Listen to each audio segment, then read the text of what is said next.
So a few questions that I got. One of them dealt with how to tend the mind. This individual had read another text or heard people talk about how one should tend the mind. And since we've been talking about gardening a little bit, I think it makes a lot of sense to kind of use that metaphor or analogy. Your mind is made up of habits, tendencies, and conditioning based on how you were raised, the way you entertain yourself, things you read, all kinds of things feed the mind, and it creates a pattern within the mind. And I'm sure you know, maybe you're one of them, plenty of people whose mind seems to focus on the negative. And from my experience, it's typically because oftentimes one's family has been very negative or fearful. And so you being a part of that family, spending time with those individuals, you tend to take that upon yourself too. And it's completely unconscious. You may have heard me talk about how when I was younger, interacting with my grandmother, she never learned to drive. And so I always drove her around, or my mom drove her around, or her husband while he was well. But she was very afraid of driving. And so every time I'd go over there, even if it would just start to sprinkle a little bit, she would have this reaction as though I was going to die if I went out in the rain driving. And for a few years after that, I had this little bit of hesitation about it because I always got this information sort of implanted into me, because I didn't know any better. I was just a kid, that a little bit of rain on the road is a terrible thing. And one shouldn't drive even if it's raining a little bit. There are other things that she was also very fearful about that I took upon myself.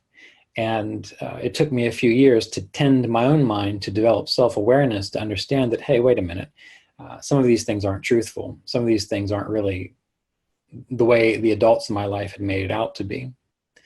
And so I had to become aware of that, number one, and then slowly start to tell myself, relax, it's okay, you've never been in a wreck, you've never had any issues with that. She doesn't even know how to drive, so take it from there. So what you do is you treat your mind like a garden, and you become aware of the weeds that are coming up, and you watch them. And if you want, you pluck them out.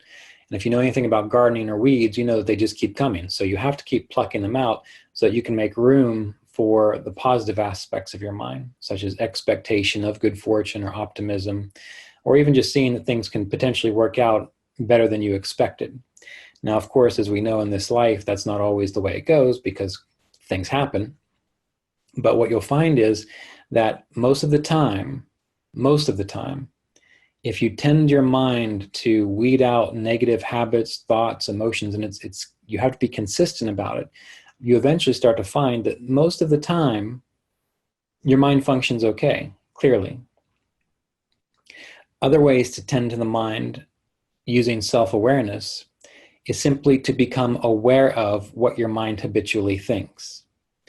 And again, as we've discussed, those of you who've made it to the section on the Yoga Sutras in the year 2 portion of this program, that self-awareness, I'm going to say it again and again, is one of the root causes of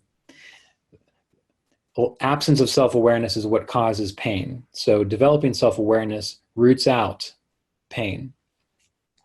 And the more you develop self-awareness, the more you start to catch yourself, in the same way that if you have self-awareness around your diet, and if you start paying attention to how you feel after you eat certain foods, or how your body responds to certain foods, that self-awareness starts to be able to guide you to say, well, I remember the last time this is what occurred, so don't do it. Now, of course, it does require that you have some form of discipline, that you're able to act upon the self-awareness. Instead of just saying, well, that's a terrible thing, I'm just going to keep doing it over and over again, that's insanity. So to tend to the mind is to develop self-awareness and to watch how the things you put into your mind, the things you allow to grow in your mind, the things you put into your body, how they affect your mood, how they affect how you feel, all these things are part of tending the mind. This is why in the Yoga Sutras and the Bhagavad Gita and many yoga teachers recommend simple living, plenty of sleep, exercise, some recreation, plenty of meditation, and cutting out things that are distracting, because that gives a proper foundation, a proper field for the mind to grow up healthy and clear and spacious.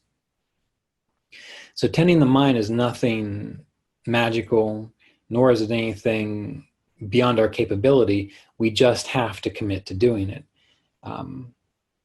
In the year 2 course, I talked a little bit about it in the lesson I've not quite uploaded yet, but it will be up either tonight or tomorrow. I use the example of a dog. Many of you people know individuals with dogs. Some people have dogs that terrorize their visitors, that urinate all over the floor, that are completely disobedient, they've not been trained. Other people you might have met who have dogs that are just wonderful. They sit when you tell them to sit. They don't jump on your guests. They know when it's time to go outside. They're very well cultivated animals. And the people who have dogs that are a total wreck and running all over the place, they say, well, what am I going to do? It's a dog. You know, it's an animal. I don't have any control over it. Well, obviously, that's not true, because there are plenty of people that are able to cultivate good behaviors in a pet like a dog, while your mind is just like a dog. You have to be willing to invest the time or the money or whatever it takes to get your mind organized. And that can be just following a routine every day, same routine. That can be investing in counseling and therapy to work out all that funny stuff that's in your head.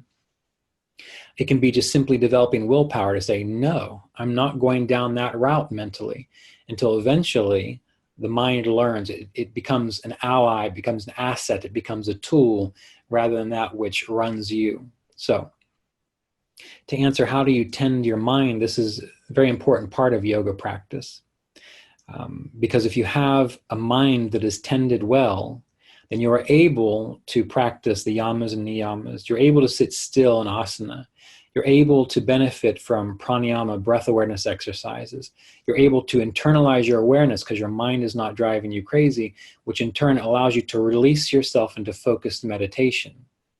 So there's a reason that all of these principles have been put together, and it all comes down to essentially regulating the mind such that you can have the experience of what exists beyond the mind, which is pretty much everything. And again, that's why in the Yoga Sutras, the description of Kriya Yoga, one of the bullet points is application and practice of one's own personal mantra, that which takes you beyond the mind, not necessarily chanting Om God or Soham or peace and love. It's that which takes you beyond the mind. And that's what your meditation practice does.